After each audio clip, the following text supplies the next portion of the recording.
Hello, welcome back to the Masters Mod. Last episode we were Uniless, and now we're fighting to get her back. Now, I guess the toughest part about this first bit of encounters is that it dumps us in here right after Everett, so you don't have a chance to heal up. In my case specifically, both Titus and Lulu are completely out of NP. Now, I did use one ether on Lulu, but that's really all that I was willing to spend. But if you game over on any of these encounters, you do have to go from the start and play the entire cutscene. So, you know, that is something that I've had to suffer through a little bit, but it's all for the long game. I do, however, have a lot of MP between three Waka, Kamari, and Riku, so I can give out ailments like candy. Now, the basic gunmen in FFX are actually kind of scary if they do hit you, because they put you to sleep, and then the flamethrowers will torch you up, and because it's magic based, it won't wake you up. So that's a pretty bad combo. And then also the soldiers they have an execute skill, which does exactly what it says when it is up against a sleeping target. So blinding them is definitely a good idea. Now, I do have Kamari and Waka in yellow health, and they do have SOS No Blaze, but I am kind of sleeping the flamethrower guys purely because they take a very long time to attack. So, and if I hinted at it at the beginning, I have played this gauntlet a couple times, playing it really close to low HP, and I just want to get through with them. But yeah, these soldiers actually have a decent amount of health, so that's why just keeping them asleep. If you get the lucky poison from Riku, that's great. But then also, yeah, definitely blind the main soldiers.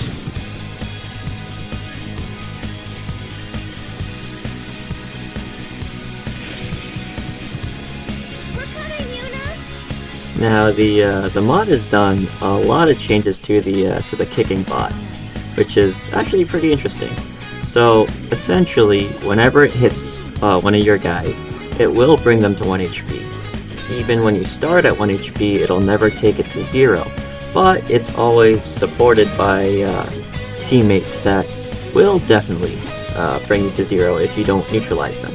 So with this encounter specifically, yeah, definitely take out the flamethrower guys as soon as possible, because if you don't have a no blaze on, or they actually get their turns, then you're gonna be in trouble because everyone's gonna be at 1 HP, and then yeah, they get hit. But I guess another fun thing about these kicking robots is that when you take them out, they'll take you out. Make sure that you don't have a single person in the party to finish them off, because then it'll just kind of punch you to oblivion. And yeah, so you want to have at least 2 people at the end of the fight. And then you only have one of these, but it is the last one, so if you fail this one, you gotta start all over again.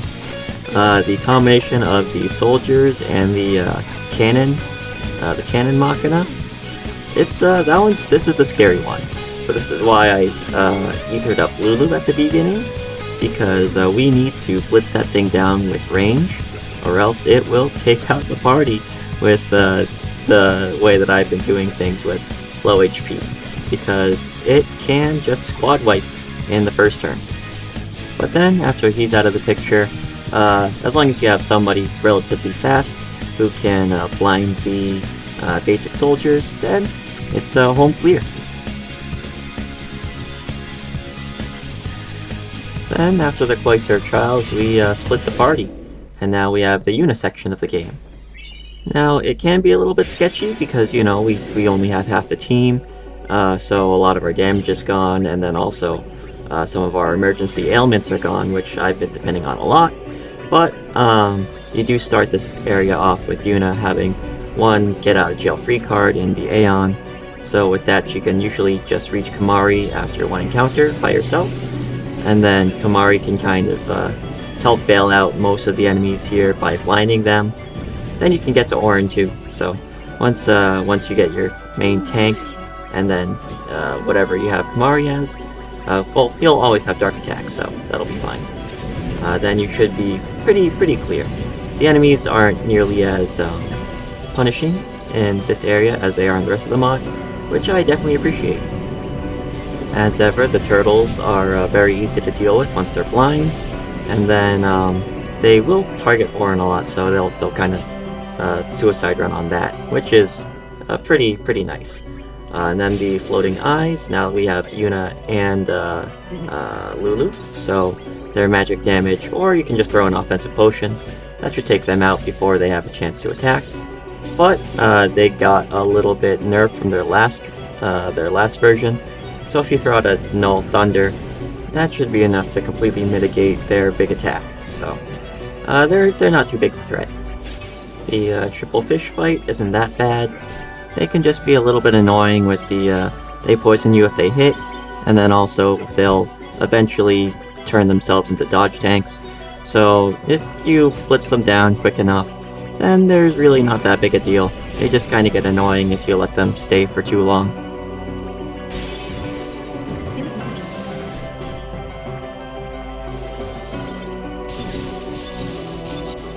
Now when you get the combination of the two fishmen and the flan, now that is super annoying, because the flan will spam heals on itself, and then also any of the fishmen who end up giving it a reflex. Not only that, but it covers up their elemental weaknesses of thunder. So yeah, there's a lot of thought put behind this encounter. So like other flan fights, I like to leave that one for last, because it really doesn't actually throw any damage at you as long as you don't target it.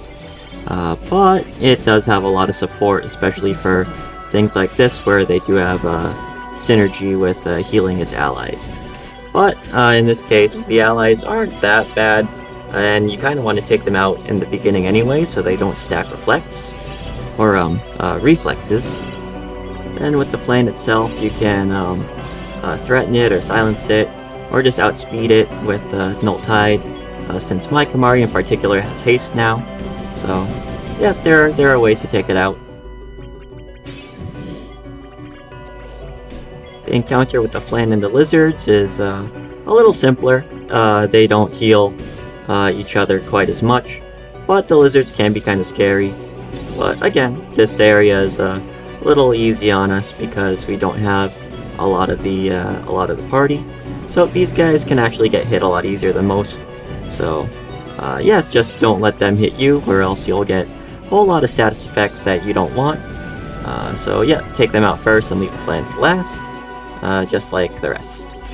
Then in the final hallway, we get a return of these larva guys, and now they are not just another version of the flan. It's its own thing where it will use or it'll spam penta water. So it can heal itself in this penta water, or it could just blitz down a very unfortunate person. So yeah, you can magic break him or silence him, and he's really not that big a deal. Even if you poison him, then you'll probably out damage whatever he heals to himself. So yeah, just it's an interesting encounter, but it's not that bad. Then don't forget to get all the goodies throughout the via Purifico, so that way yeah, we're prepared for the next boss fight up ahead.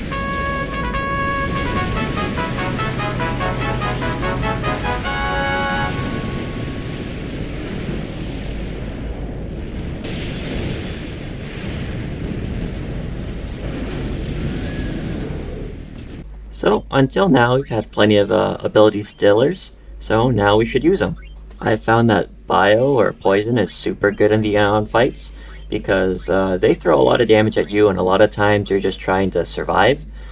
So if you just kind of get that passive damage over time, then that's really good.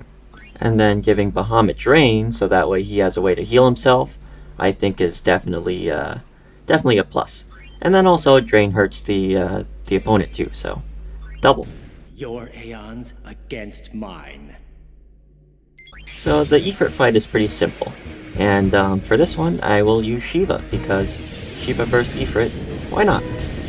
No, actually the real reason is you get Null Blaze innately. So he starts out with his overdrive, but you have no blades, so you can just ignore that completely, which is pretty funny.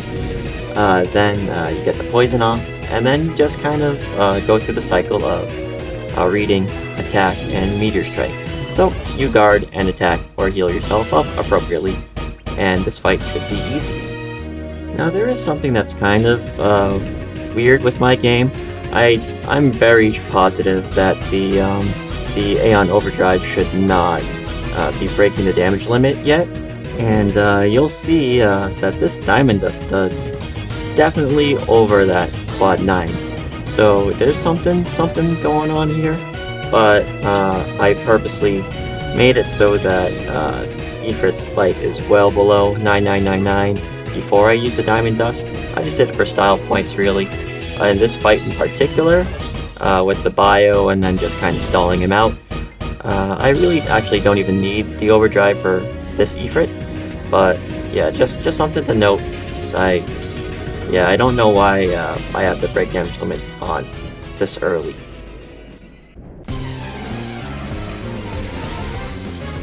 It's not over yet. Now, the Ixion fight is pretty interesting because it starts itself off with haste, and it actually is immune to slow, so you can't just throw out a counter slow on it. So that's why I have Dispel on Bahamut. You can probably use Shiva's Icicle Crash to negate the haste with the Threaten on the Ixion now, but you definitely want to take care of that haste. Otherwise, he just gets way too many turns, and he'll mess you up if he outspeeds you. Plus, when he hits you with the essentially Dispel off of the Arrow Spark, then yeah, you can't really haste yourself up or protect or anything like that. So yeah, definitely Dispel is my go-to. But if you find anything else, leave a comment.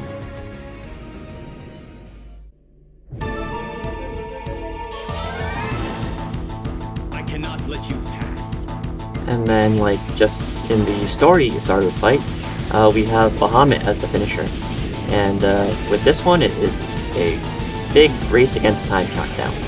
So, I'm using Ixion to have that Dispel off the Arrow Spark, and just try to do as much damage as I can, as early as I can. Now, when he does the Impulse and reapplies his Mighty Guard, I really want to Arrow Spark again, but then he'll get 2 turns, so we can't let that happen.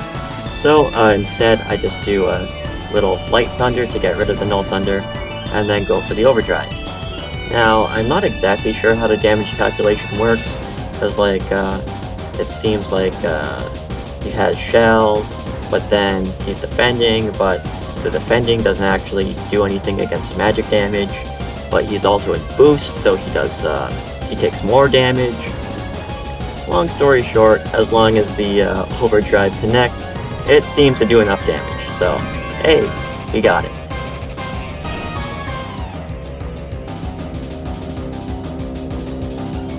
And now we actually get some really good rewards out of the Chocobo wings and the lunar and light curtains. So we have a lot more haste access, and we have a lot more defensive things for Riku that we can kind of either customize, or we can just use them a lot more liberally. So that's great. But that's for next time when we actually go back to Titus, Riku, and Waka. But yeah, thanks again for watching. If you liked the video, I like your face. Bye bye.